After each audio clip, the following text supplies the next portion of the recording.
Bienvenidos, welcome, happy Pride, Feliz Mes del Orgullo. Tonight's discussion, climate grief and eco-anxiety in Puerto Rico, is part of Table Talk, a reimagined series created by and for underrepresented communities. My name is Andy Engel. I'm senior programmer at Reimagine. And for anyone who needs a visual description, I have grayish hair, I'm wearing glasses, I've got this floral tropical shirt on. Behind me, I've got an orange wall that's bright like sunshine. This Table Talk is co-hosted with Siete Quias and Waves Ahead Puerto Rico. You'll learn more about them later. They're both amazing organizations. In the spirit of inclusion, there's interpretation in Spanish and in English. And I want to introduce and thank our interpreters, Selena Nadal and Sandra Tapia, who are in the interpretation room. So you should all see a globe icon on your Zoom toolbar. And once I finish explaining this, my colleague Wilfred will be giving a translation for everyone verbally. So you'll see this globe icon on your Zoom toolbar. I encourage everyone to use it. You should start the interpretation feature by clicking on that icon and choosing your preferred language channel, okay? And if you need help, you can send me a message in chat after I give this introduction and I can try to help you out. We're gonna pause now for the translation. Saludos, este taller va a ser en inglés, pero tienen la oportunidad de poder escucharlo en español utilizando ahí, aquí abajo en el panel abajo, hay un círculo que simboliza el globo del mundo y dice interpretación en inglés o traducción. Así que pueden poner ahí, lo aprietan y entonces seleccionan el idioma que quisieran escuchar. La conversación va a estar en inglés, que es el original, el audio original, que dice ahí cuando ustedes aprietan el botoncito. Después tienen la opción de escucharlo pues en inglés o en español.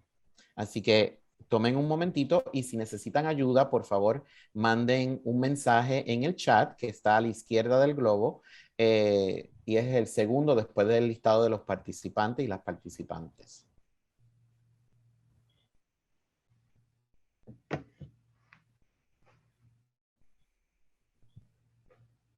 Thank you, Wilfred, and thank you, Selena. Here's the central question of Table Talk. What does it mean to live and die well, especially among groups that have been historically marginalized, those who experience obstacles to healthcare and to death care? Reimagine's vision for Table Talk is that it becomes a regular booster shot of sorts for knowledge, for empathy, for cultural humility, and for community. While these conversations are by and for underrepresented communities, everyone is invited to these spaces to witness, listen, and learn. You can view all of our Table Talks to date at letsreimagine.org/tabletalk, and I will try to remember to paste that after I speak to you. We send out these recordings also to anyone who has registered. Tonight's conversation will be a 40-minute discussion, approximately, and then we'll follow with 15 to 20 minutes of Q&A with all of you. So please, if you can, keep your cameras on. It's really nice to see your faces.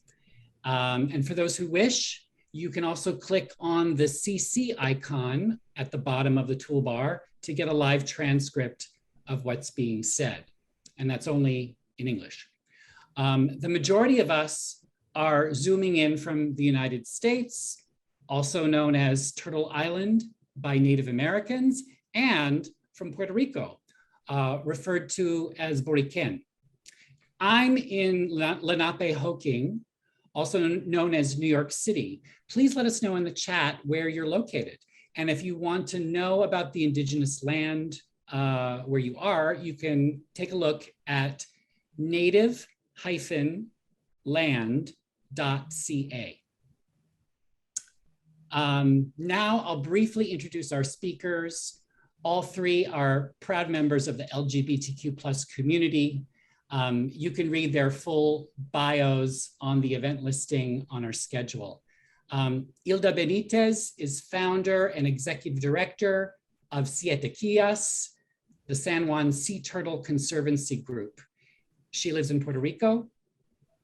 Wilfred Labiosa is the CEO of Waves Ahead, a nonprofit organization in Puerto Rico focusing on the elder and LGBT community. I've had the personal pleasure of collaborating with Wilfred on 2 previous table talks and one of our monthly vigils, and it's great to have you back, Wilfred. Javier Laureano is a historian, an environmentalist, and a nonprofit executive. He is the former director of the San Juan Bay Estuary Program. He now lives in New York City, where he directs federal water policy and management for New York, New Jersey, Puerto Rico, and the US Virgin Islands. Now I'd like to spotlight all of you. And while I'm doing that, this all started when all of us at Reimagine were taking a look at this article in US News, and I will post that in the chat too, on this phenomenon of pre-traumatic stress reactions or anticipatory anxiety, and how one can experience the same feelings, emotions, as one would if one were experiencing PTSD. So I'm going to turn now to our mental health professional on the team, Wilfred, to offer us a definition of pre-traumatic stress reaction. Thank you, Andy, for the invitation, and thank you for Table Talk and Let's Reimagine to talk about these issues that impact not only us in the Caribbean, but around the world, as trauma and the environment is something that we all should be more made aware of and learn about.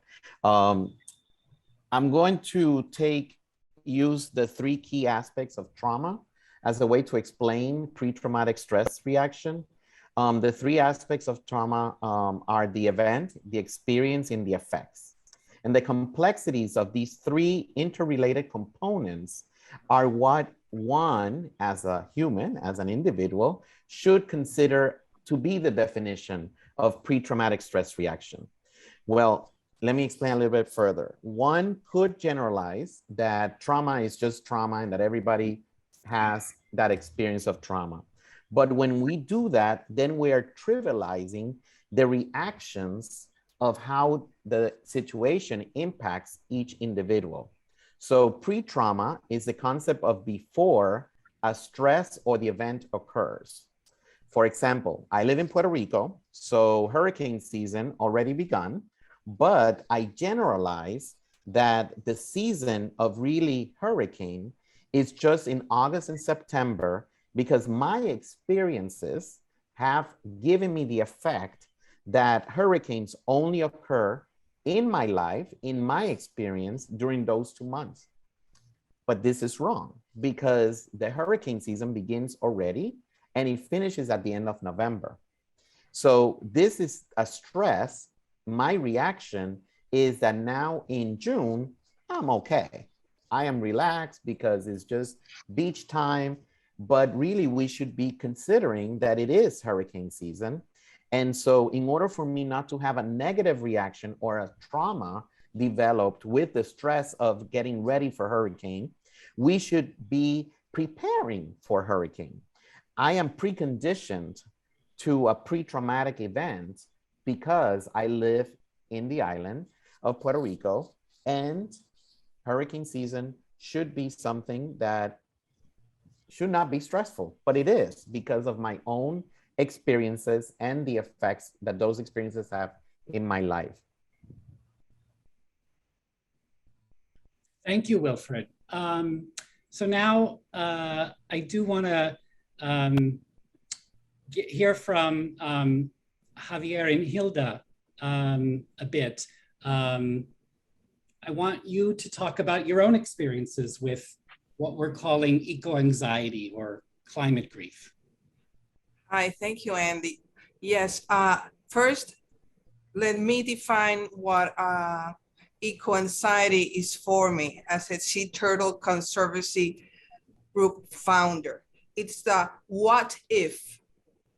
It's a what if there's the shortage of the food, pandemic worsens, there are floods, I keep losing the beach, there is beach erosion, I lose the reefs. So, you know, it is the what if. And then of course the grief, it's anticipation that, you know, things are going to get worse in the island. So this is like a constant factor in the island that we have to live with. So Javier? Yes, okay, so for me, it's part of the engine that helps me wake up every morning and work on water issues and environmental issues. That's my full-time job. It's having that gentle pressure that is always there about how things are, especially with climate change and all the scenarios that we have in front of us. I transform that anxiety into action because I can do it. I do have a work that helps me funnel all that anxiety into specific actions. We in the agency where I work right now, we have regulatory power to help the environment. We have permits, we have funding resources. So it's wonderful to use all this anxiety and turn it into positive actions. So that's part of how I manage anxiety. I don't know if I have done it well because at 44, I had open heart surgery. So it's not like this is all flowers and a beautiful world and I use all this anxiety.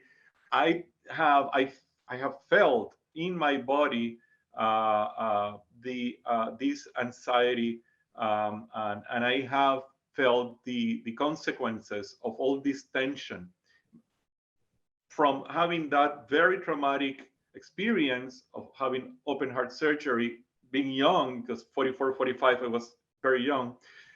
Now I learned to use that anxiety and funnel it into positive actions and review my concept of anxiety and how I use it. I will stop here. So back to you. let's have the conversation about, you know, kind of our specific. I know, Javier, that now you're in New York, but you lived here in Puerto Rico you're Puerto Rican and you have lived here for a while. And so let's talk about a little bit about our specific observations that we have of pre-traumatic stress and climate grief in Puerto Rico. So Hilda, why don't you begin? Right. Well, this is kind of interesting for me because we are dealing with pre-anxiety, with climate change. We are talking about anticipatory anxiety. So I save turtles in the island, okay? I have been doing this for over 10 years and I do it in the capital city of San Juan. It's the capital city. We have a lot of buildings, houses, light pollution, 24/7 open public beaches. I don't even have a reserve. So it's, you know, open and everybody goes, of course, to this beautiful beach in the capital city that's called at Ocean Park and the Condado area with these beautiful, big, huge hotels. And we have tourists all the time. Everybody goes, you know, to the beach either for partying, they get married there. birthdays, they get divorced there, everybody goes there. So then we have that human impact there all the time. Plus, we see the climate change effects directly on the beach erosion. For example, 3 years ago, there's this area that it's around 3 blocks, and we used to have the leatherback, beautiful, majestic nesting there, and the releases there from and Wilfred, it's gonna know, and also Javier, from Calle Málaga in Ocean Park, all the way to Calle Tapia, and then all the way to Calle San Miguel, and all the way now to Calle Santa Cecilia, where we used to have the nestings there, okay? But then we can no longer do that. This year specifically, one leatherback that I tagged, that I marked on 2015, came back 7 years later, okay, to the area of Santa Cecilia, which has a huge impact now of the beach erosion, and we had to relocate the nest, and it's getting worse. So this is beyond what I can control. We can relocate, we can do a lot of the community outreach programs. We can try to work with the threats like pollution. We have water discharges every week. In fact, we had this beautiful release of 20 hatchlings last night. And it was like the full moon, it was a super moon, it was a beautiful evening. We have a sunset, we had around 400 people, kids were all over. We were so happy. And I was in a row, came last night, and I was so very happy. And then I woke up this morning and I got a call. It's a big discharge of the contaminated water right where the hatchings have to be swimming right now. So how can I deal with this? You know, it's, you know, there all the time. Of course, we have our tools, we have our mantras, we have our religion. I have a wonderful therapist also, but it is there. And then where are you know, those discharges coming from? The community. So this is a very complex topic tonight, because we need to keep on doing what we are doing, as Javier is saying.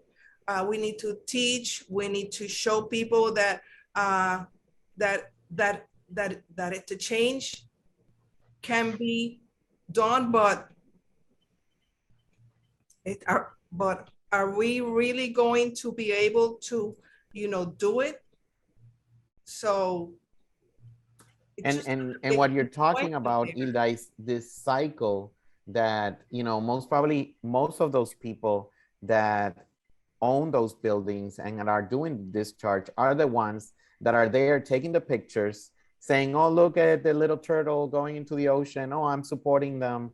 But then they go home and they do something different. I learned from you, Hilda, that a lot of the issues are because of the light, that many people have not even exchanged a light bulb, which is so simple as to exchange a light bulb. It's the same cost of a white light bulb versus a yellow light bulb or a red light bulb. So even that is stressful to you, it's stressful to your volunteers, and it really brings a conversation that most probably people don't want to have. And then just what I feel that it's incredible is that there is a law. So it's not that please help me. No, there is a law. You must comply with the law. So what's happening? Also with the charges. So we are talking about anxiety. We're talking about an island that it's in the middle of the Caribbean. We are expecting, and it's imminent, a big hurricane this year. We are so fragile in the island. So how can we cope with this? And that's the main topic tonight. Mm-hmm. Javier, in your experience, what do you think your specific observations about it? No, it's moving from one island to another, from Puerto Rico to New York, to the island of Manhattan. I don't know what's worse, if being in Puerto Rico or being outside the island. I do have all my family is on the island. Some of my best friends, like Carmen Oquendo, who's here with us tonight, that are friends that are also family. They are all in Puerto Rico. So when Maria and Irma hit the island, I was here in New York. I couldn't sleep all night. And it was a real nightmare. I couldn't sleep for several nights. I will never compare my experience living here with the experience of my family and friends living on the island under those circumstances. However, the sense of urgency of what can I do to help them, it was non-communication from New York to Puerto Rico. We didn't have any communication for days.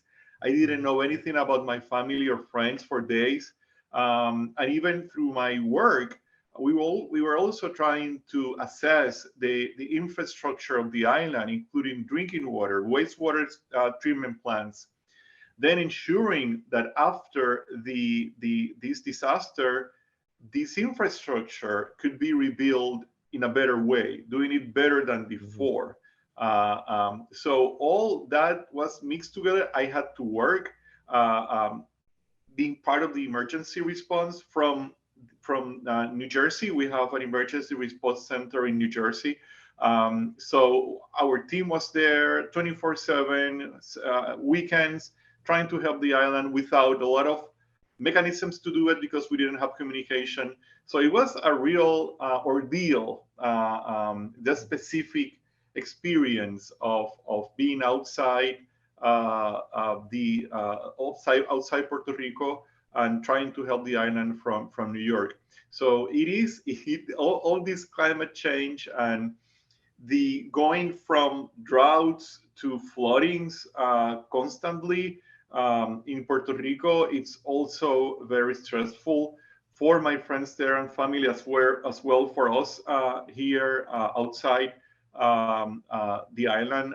Seeing it from the outside gives you a completely different sense of what's happening.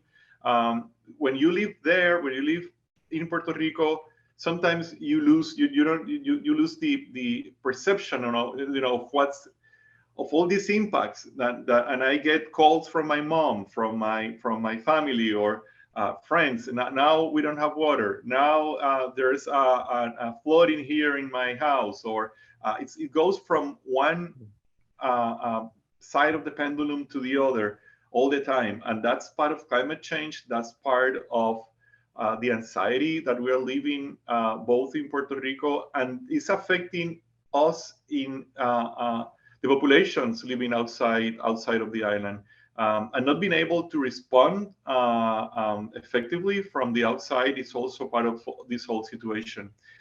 So yeah, it's very stressful. And however, I always try to have a positive way of looking at things and seeing how we can. During Maria, all the populations here, diaspora living outside, we got together. We were able to help raise funds, send food and batteries. You didn't have batteries in Puerto Rico, so all that fundraising. So I was able to connect to the island, or reconnect through all those efforts. Other than my work, working in the federal government, environmental issues. Other than that, so being able to also reconnect with my compatriotas here, the people from Puerto Rico in New York, and getting to know how New York hosts a Puerto Rican population, some people who don't necessarily speak Spanish coming from Puerto Rico. I never had this experience of this immersion of using English constantly. My vernacular is Spanish, is still Spanish. So all this came into play during Maria and Irma. It was only recently moved to New York in 2016, and this happened in 2017. So it was very interesting also working with the diaspora here in New York City. And both of you, what you're discussing, and if we use it as an example for the people who are with us tonight and the ones who see this video later on, is that is the explanation of pre-traumatic stress reaction. You both have described that if you break it down into the event, each experience of each one of you and the effects that it had on you, we cannot normalize or generalize that both of you survive a hurricane and that we all acted the same way.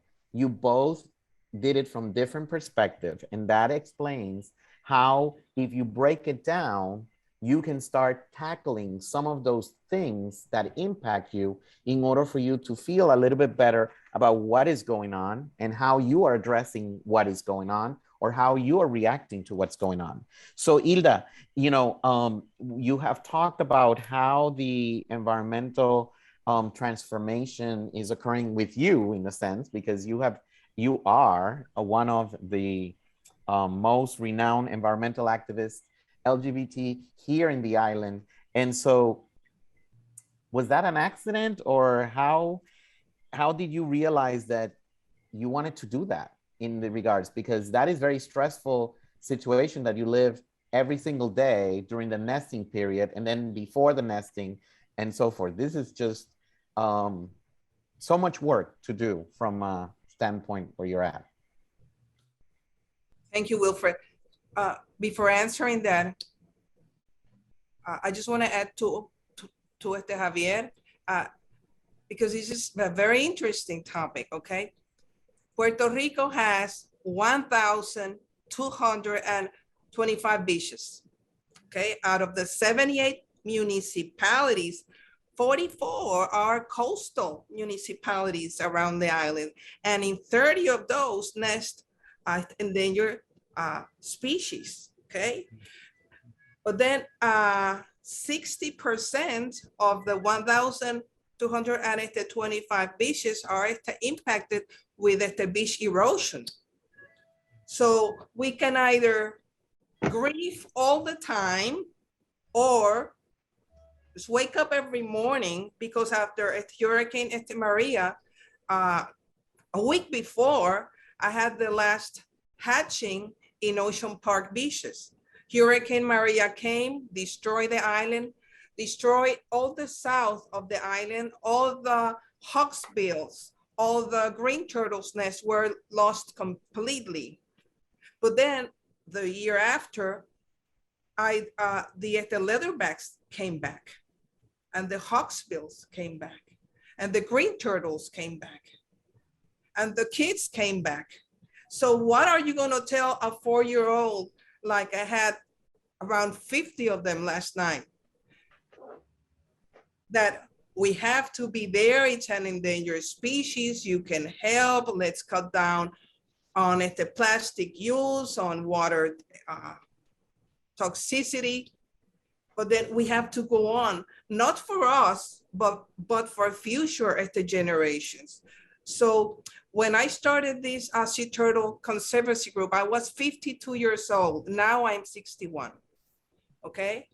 And I was working with American Airlines in flight operations. I was looking at the sky all the time. And I was in Dallas, Texas. So I came back to the island and I was with American Airlines and I was working with flight operations, looking at the sky. I had an accident, okay? So I had to be in my home. First I was in a wheelchair, then I was with a walker, then I had my canes, and one afternoon I was just looking out at the Ocean Park Beach at Calle Santa Ana, and I saw these 4 kids just placing, you know, 4 poles and an orange net, and I went downstairs. It took me just a lot of effort, and I asked these, you know, kids what they were doing, and they told me that the biggest marine turtle of the world nested there. And I said to myself, how come? Because I was born and I was raised here. I went to Santa Teresita, right in the corner from kinder to my senior year. I called my friends, I called my family, I called my neighbors. Nobody knew anything about this tinglar, this big, amazing sea turtle. And I asked them again, so what can I do to help?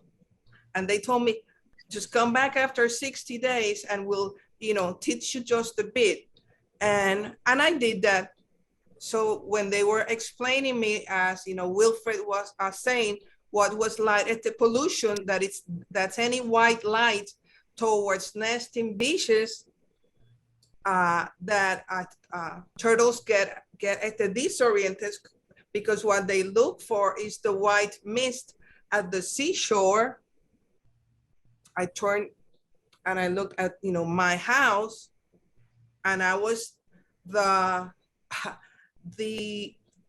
one producing the more white at the lights towards the at the beach. And as I learned more about the species, I had to continue. It was like a mission, because I didn't know, and I was 52 years old, that this thing was happening at the city. And that's how the Sea Turtle Conservancy Group was born. We were 2 people. I was sick at the time. I thought that I was saving turtles, and after 10 years that I can walk, that this has been growing immensely, I found out that I wasn't saving the turtles, that these turtles were saving me. So in a way, even though we have all these issues with climate, you know, change, with beach erosion, with grief, with anxiety, with, you know, storms, there's like a magic when you connect with the nature. By helping nature, we heal. Community heals. And it's just ironic, but these at the times are giving us an opportunity to heal ourselves through nature.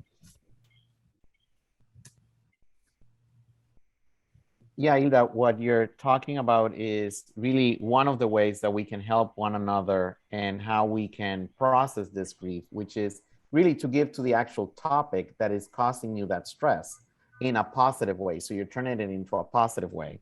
You know, the other thing that you mentioned in how you became that environmental activist is really that those kids really helped you understand, really those kids to help you understand the severity of the issue around it, which, you know, children usually do that. Children usually just speak their mind, sometimes in using bad language, but, you know, that's okay. It's different language. But for the most part, they're just speaking their mind. And one of the things that you did there is to listen, which is really one of the things that many adults don't understand one another because they don't listen to one another. And so, you know, Hilda, you speak pretty much every day of that I have known you for about the environment, about the turtles, about the beach erosion, but people don't listen. So that's one of the biggest things that we can do to help one another is listen. And it's active listening. You know, one of the things that I have seen a lot of people say, they ask you, how are you doing? Oh, I'm fine. And sometimes when you hear, today I'm not doing too good. Oh, okay. And then you just move on because they really did not hear that you were not doing good that day. And so And as humans, we generalize, we tend to generalize. And one of the things that you have taught me, Hilda, is not to do that about the environment. You know, I have known also Javier for a while, and you have both taught me that we cannot generalize about the environment, because you have mentioned it, that the coastline in Puerto Rico got impacted very differently from the south to the north and from the east to the west. And people generalized it. You know, the past administration generalized that the impact of the hurricane was a lot because we're just breaking their bank. You know, that's what that past administration said. But the good thing that they did accept is that we are an island surrounded by water, which was great, to understand where Puerto Rico is, you know, and because most of the laws of the continental US impact us because we're a colony of the US and we're the longest running or the oldest colony of the world at the moment, that really impact us. And because of that impact of the laws, it really prevents us from preparing ourselves in our way. Meaning, you know, making that plan of action sometimes goes away because we are listening to those people that don't live in the island telling us what to do instead of we doing what we need to do. And so one of the anecdotes that I always say and that I always use in some of my interventions is my parents, and I think your parents might have done this.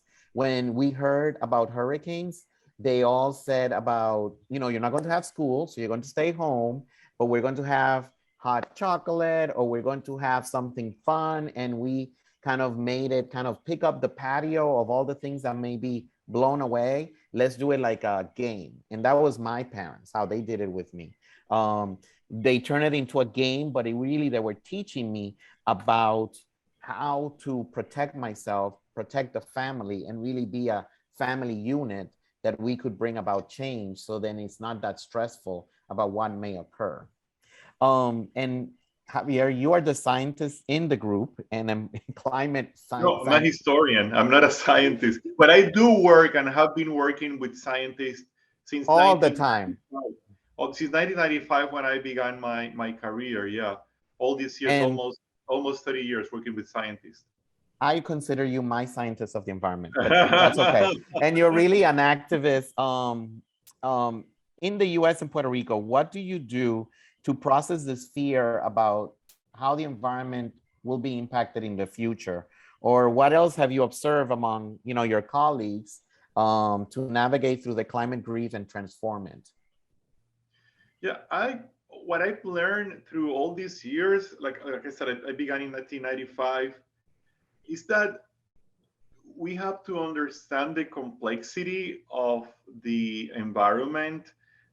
Also understand that we are part of the environment, that we are connected to nature, like Ildita was saying before, and that it goes both ways. We are educated in school for centuries, in the Enlightenment, in the 18th century, that we're here to control nature, to make nature produce benefits to all of us. And we got completely disconnected, especially throughout the 20th century, disconnected from nature and see nature almost as an enemy in some instances.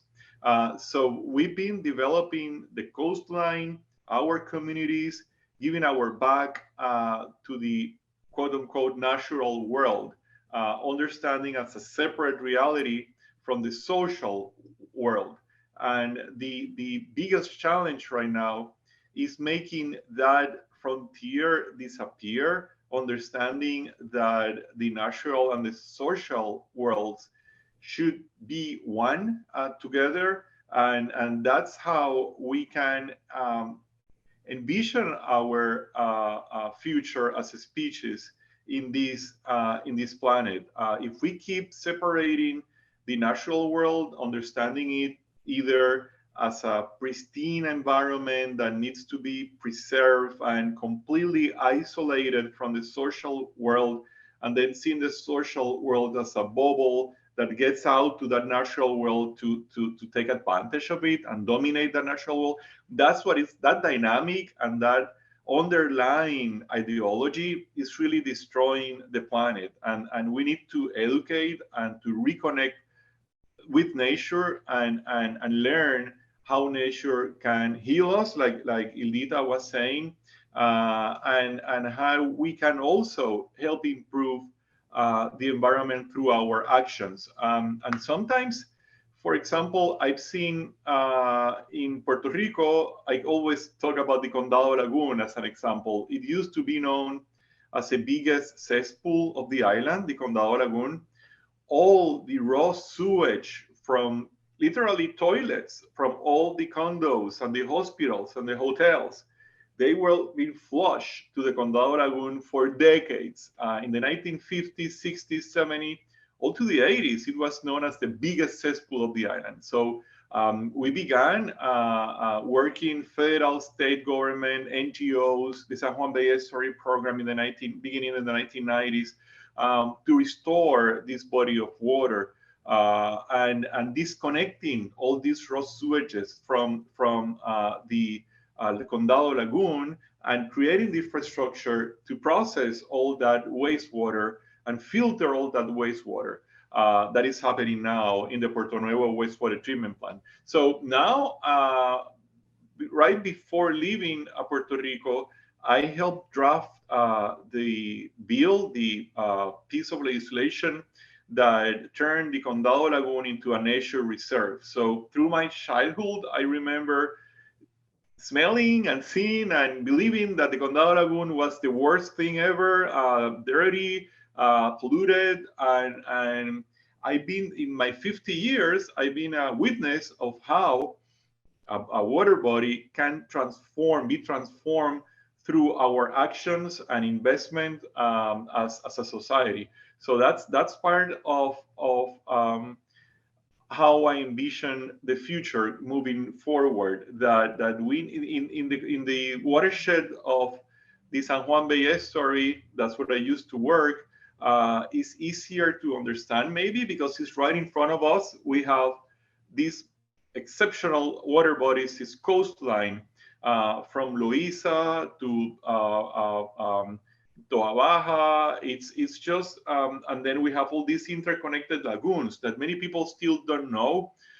It's just in front of everybody, and creating that link is being, from my perspective, is growing stronger as time passes, thanks to the work of people like Ildita and all the education that has been going on for decades. So yeah, I have a lot of hope in the middle of all this uncertainty of climate change and pollution. We are seeing here in New York City how the Hudson River is also improving. So it's from my perspective, I see hope. And like I said before, I'm trying to turn and funnel that anxiety into positive actions, into reconnection, even in the middle of this concrete jungle that is New York City, finding spots, looking at birds, green spots here. So it's interesting. It's an interesting dynamic. On the other hand, you see areas like recycling. When I began working in Puerto Rico in 1995, recycling had a lot of future. We were recycling glass. We were recycling paper and cardboard, a very healthy recycling industry on the island with over 100 small businesses. All that disappeared. We basically don't have any recycling at all happening right now. Very little recycling. Glass recycling went out, completely. So, and in the 1990s, we even were beginning to build houses, low-income houses, using recycled glass bottles. That were very good because they isolated heat. The glass bottles that when you pulverize, that's where it was a wonderful idea. I went to see a model home, a lot of hope in the night, and that all disappeared. So it's like we said, una de cal y una de arena in this environmental field that we're working on. You see areas like that one, and hoping that it will also improve in the future. But in Puerto Rico, we see both, how the environment is improving in some areas, and then in recycling at solid waste is really going backwards in many instances. And Javier, I think you are addressing, and that's a bigger conversation and a longer conversation to have, that also the political structure of who is in the politics of making the environment part of their platform or not make it part of the platform impacts the longevity of these programs.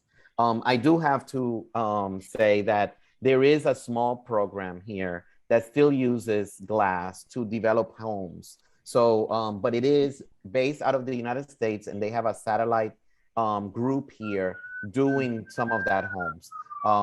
And so, you know, you like Hilda's group, Siete Quillas, and you have all these other groups, small groups, making a difference. And it does lower our anxiety about the future because it also increases the hope and the resiliency that we all have in Puerto Rico. You know, after Hurricane Maria, you know, and Irma in 2017, we saw the resiliency of our people. You mentioned about the diaspora people and how the diaspora started to come in plane loads, if you want to call it that, helping people. And that connection is still occurring, maybe not in the same amount, but it's still occurring. There's still volunteers, at least for Waves Ahead. You know, we rebuilt 21 homes of those impacted and that the government did not approve.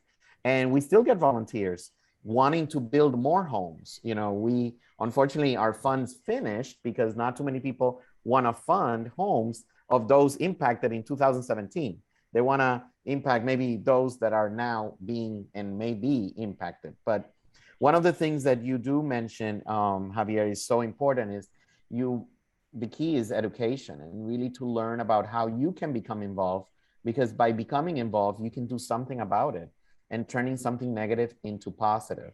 And Hilda's group of Siete Quillas has and does a lot to lower the stress reactions of people and really lower that anxiety that people do suffer. Hildita, can you mention some of these activities and actions that people can do in their own surroundings? Maybe they cannot come to Puerto Rico because they may not have the funds, or they don't even know where Puerto Rico is. But besides that, what can they do to really in their own surroundings? You know, Wilfred, thank you for asking that. Before that, I just want to share with all of you that when a leatherback comes and in a nest, they make a hole 3 feet down the sand, and they throw there basically around 100 or 120 eggs, out of which maybe 80% are fertilized and are in the bottom of that hole that's covered with sand, that it's dark, that it's cold. And let's think that all of us here now are at the leatherback nest, and we are the fertilized eggs, okay? And let's say that the Wilfred is the first egg that hatches, okay? Wilfred has to wait for all of you to hatch on your own time in order for them as a group to survive and go up, and they rest. And then they all move again, but then you are inside that nest. It's dark. You don't know what you are, but you know enough as to wait for all of the group to be ready and then push again up. And that takes up to 3 days for this little sea turtle to survive. They must work as a group. So that teaches us that our society, our communities with our government must work as a group, okay? So the climate change effects don't worsen, but in the island, okay, it's broken. We have the community, we have the organizations trying to make this work, but the government, it's really not there for us. And we see that it's just getting worse. So this is a very complex thing. Okay, my fear is every morning when I have to wake up, what's it gonna be impacted? But then on the other hand, the sea turtles come back after 7 years, okay? And their hatchings are gonna come back in 15 years. So all my efforts are for the beaches to be healthy, to be clean, for the kids, for the community, for the tourists. But then we all must work together with the government, and that link now it's broken.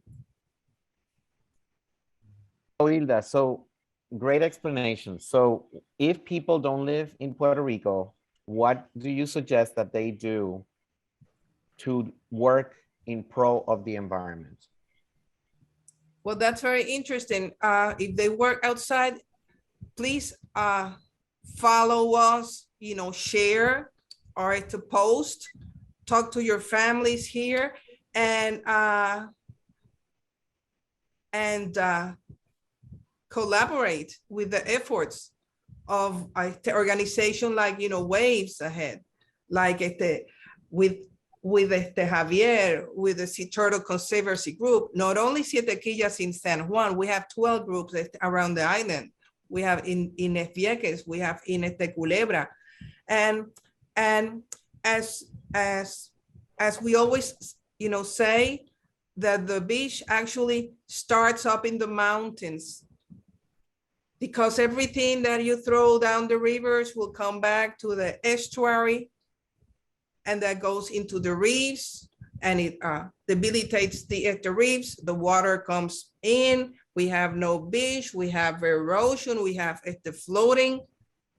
So this is like a big circle, and we must work together. Okay.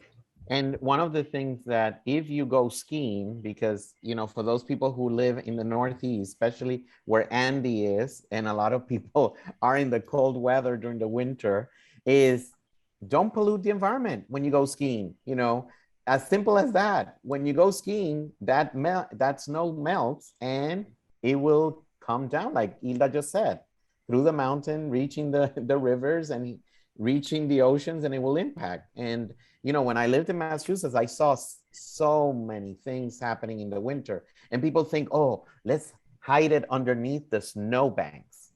Well, those snowbanks do melt, and all the trash is there, and it goes into our water bodies. So we really need to adapt it to each of the environment. And what you're saying, Hilda, is really to work as a group, because one is a domino effect.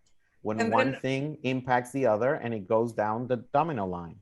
And it doesn't matter if you're in the mountains, if you're in the coastal area, if you are in the United States, if you're in the middle states, connect with your environment, the immediacy of what's around you, okay? Of your park, of your trees, of your plants, of your forest, and make a difference.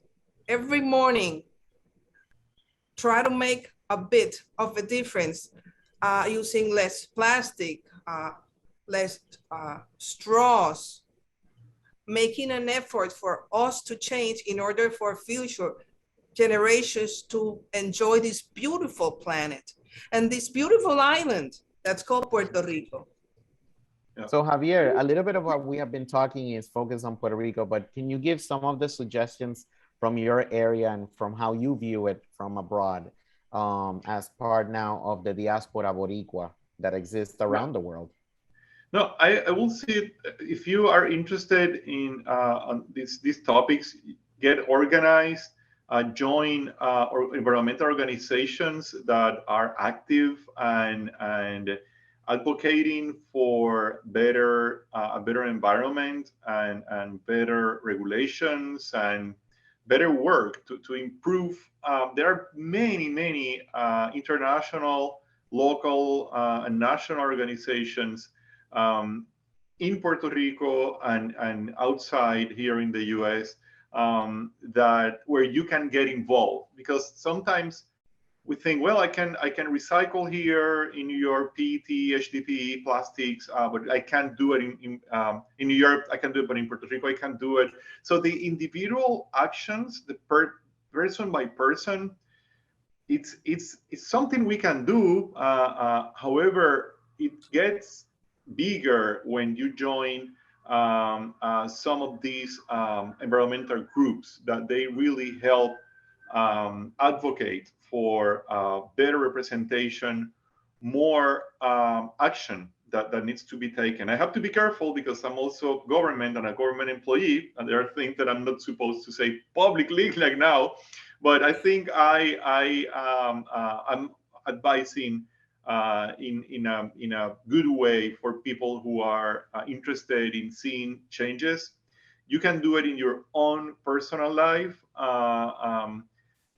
Small changes like that, those every single one of them are important, including joining beach cleanups, and doing recycling and planting trees. That's all important. However, when you join one of these bigger organizations, you're able to see more changes, and you can do that through voluntary work, donating money, and offering your expertise in some instances. If you don't have the necessary funds to donate money, you can join through and use your expertise, your talents to help those organizations, like the one with that Elita represents here. So that's all. We become more than one, and that synergy is important when we join environmental groups in New York or Puerto Rico, or in almost every single country in the world. We have environmental groups. It's growing and growing. This is non-stoppable at this point. The environmental movement is worldwide, and I think it's creating a real change, and hopefully we will see that change, not in future generations, but now. We are seeing those changes as we speak right now.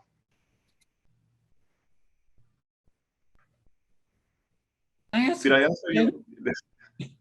I would love to jump in and move us into Q&A. And again, I encourage everyone, if you can, turn your cameras on.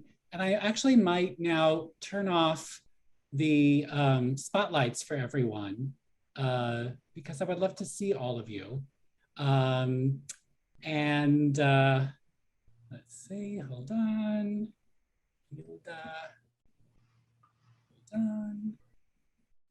There we go. Okay. So I wanted to go back to you, Javier, a little bit, because you wear many hats in your life. You are an important environmental leader, and I think you're also a very important historian of the gay community, particularly in San Juan. You have written about the history of AIDS in Puerto Rico. It is Pride Month, and I want to go back to that. And this is a time of celebration. And I mentioned to our group before we got on that it was just Saturday that we marked the 6th anniversary of Pulse. So many Puerto Ricans were murdered in that vicious massacre. And that grief is something that we're going to carry with us going forward. And I'm very curious just to hear from all of you who are all environmental activists, you're social justice activists, you're queer activists. Do you think these are separate worlds sometimes for you? When do they come together? And when do you feel like you may have to put one of these aspects of your justice work to the side in order to achieve your goals? So that's a question for us, the panel? All of you, yes. Well, so in my case, I had the privilege of coming basically out of the closet with my first boss. We were very young, 1995. I was born in 1972, so I was 23 years old when I began working with him. He was completely out. I was in the process of coming out of the closet. With the help of psychiatrists, and it was back then it was a huge deal to come out of the closet in Puerto Rico, and he helped me, my first boss, to do it. And he worked for an environmental coalition, a recycling coalition. Then I became the director of that coalition. And I've been out forever. I've never been in the closet in any of my environmental jobs that I've had in the last years or decades. So even right now, working for the federal government, I've been out.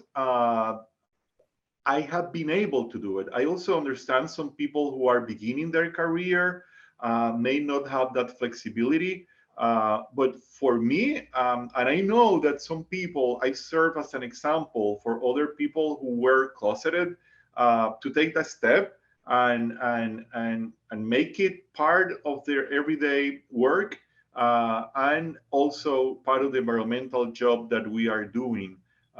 So because I think we previous to this conversation, we were talking about the oppression is the same root.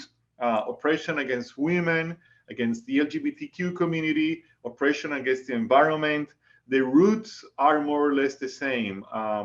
So it's interesting how we identify those roots of oppression.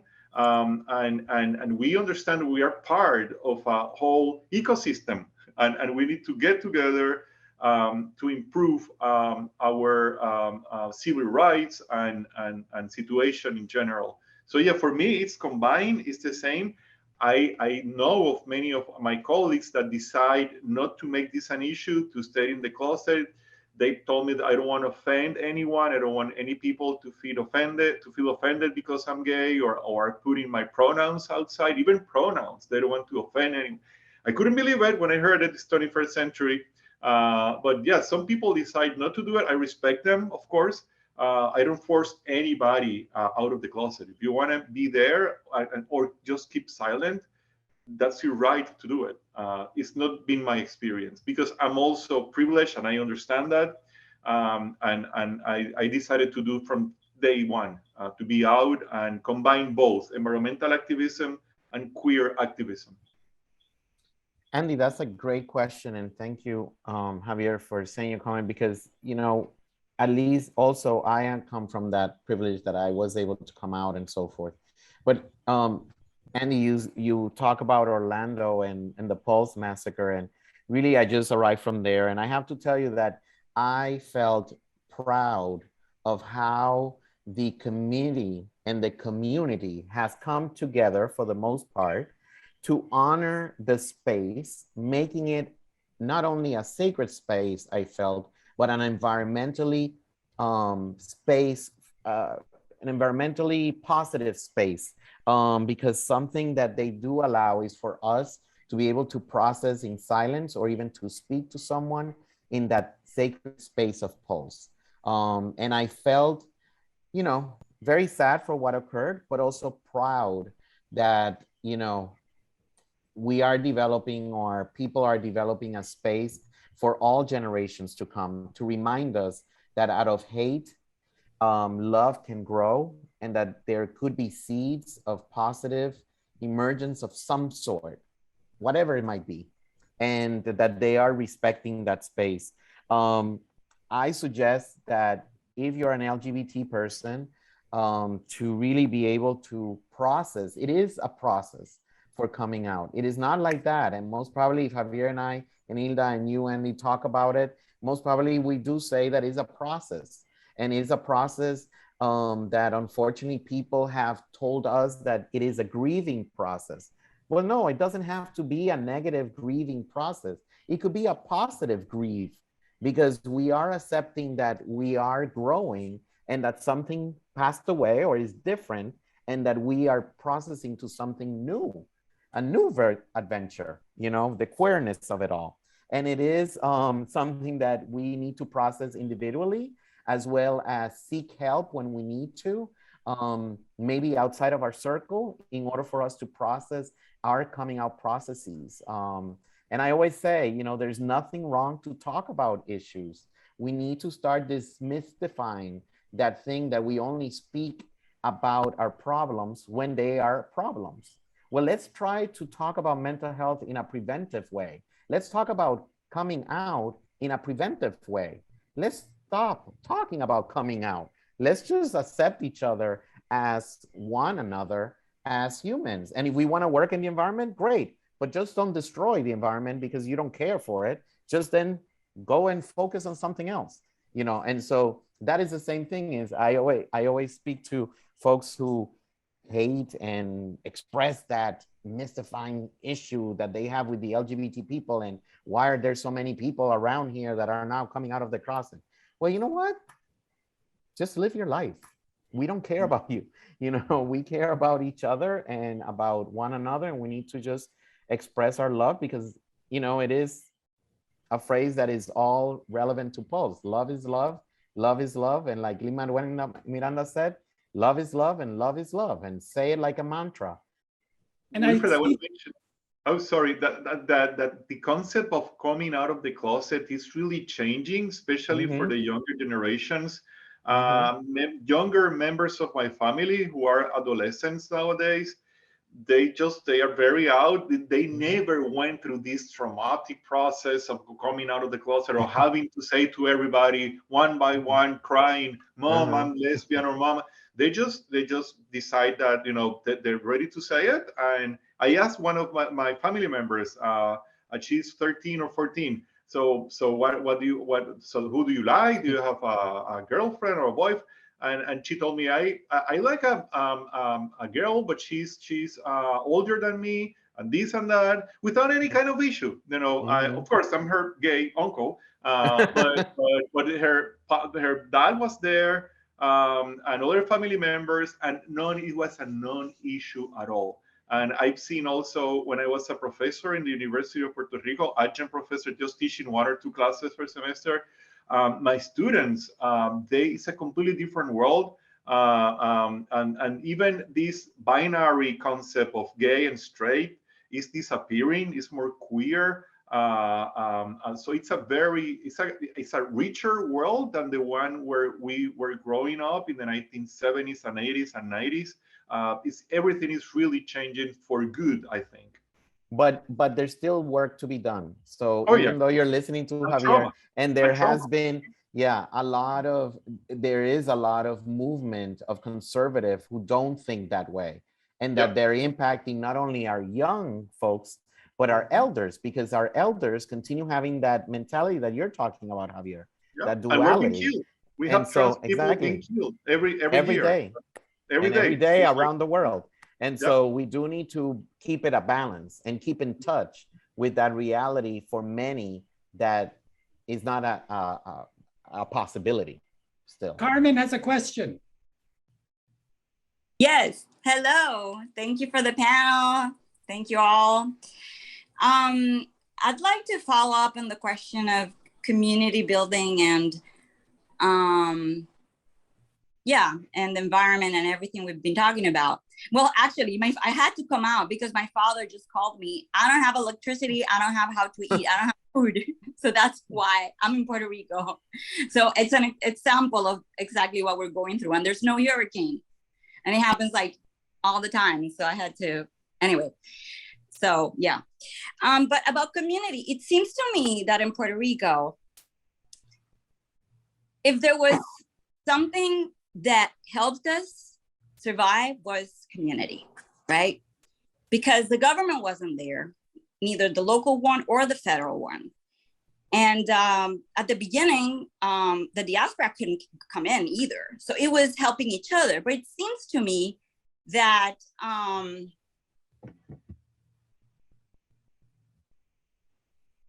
it's about electricity. I think her electricity just came back or went out. But it was something about community building and how we can support each other. Hilda, do you want to take that, Javier?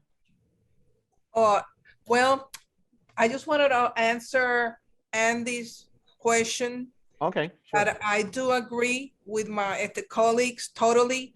Now, from my perspective, it's very interesting because where I work at the beach, when you go into the beach, everybody is the same.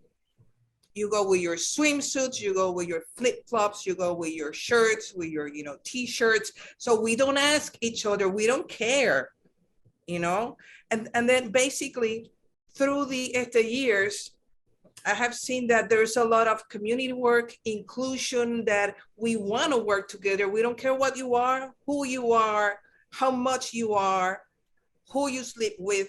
We don't care, because we are there to save the environment. And then if you really think about this, we all live in one planet with the same oxygen, the same air, with the same ocean and the same land.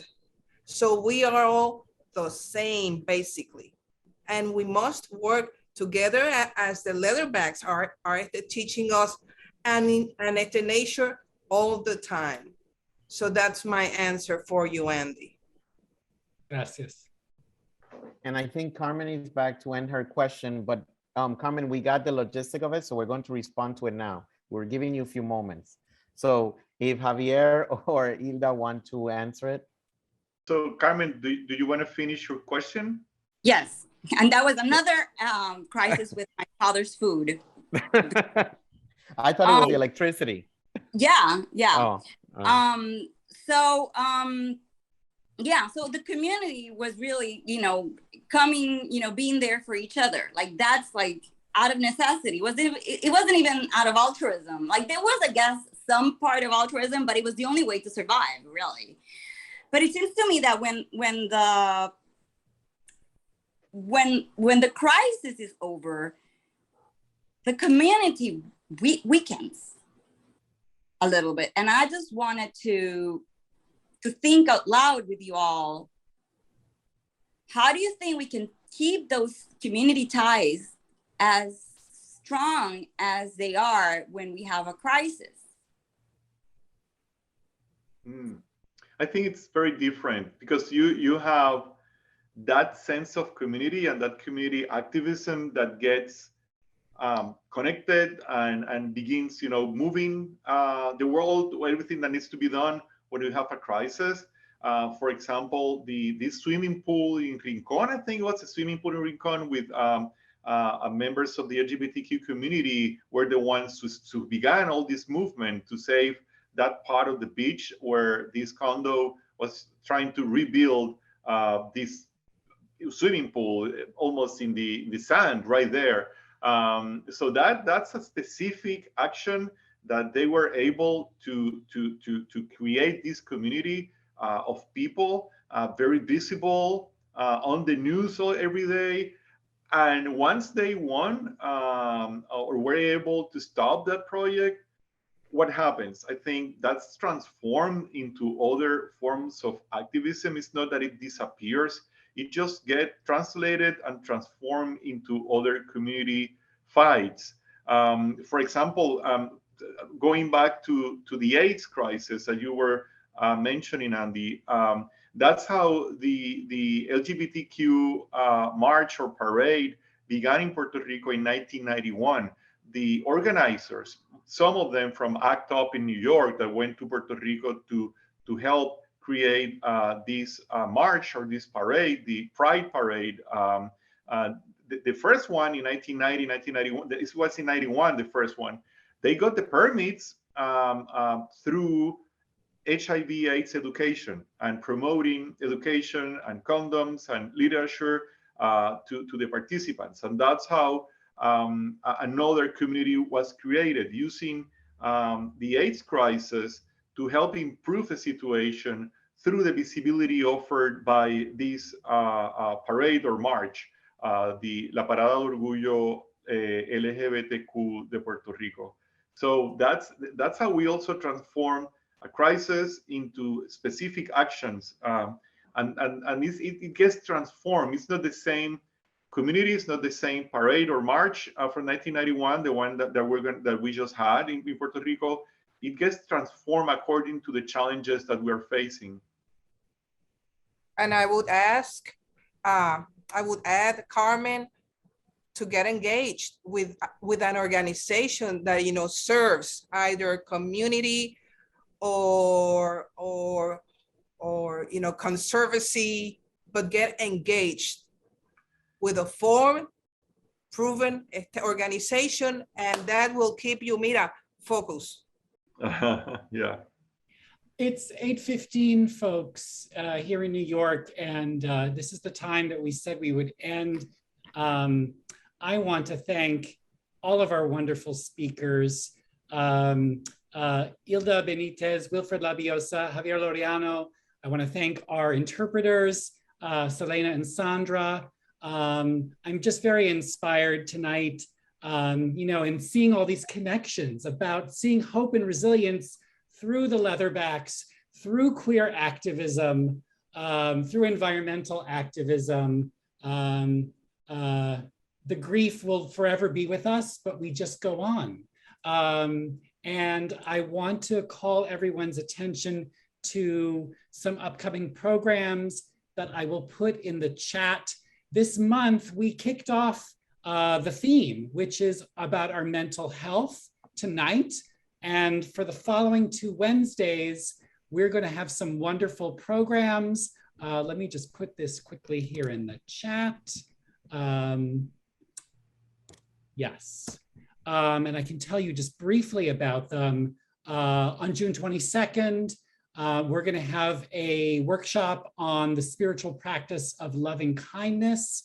And this will be led by our colleague Sundari Malcolm, who will be integrating her Hindu and African traditions.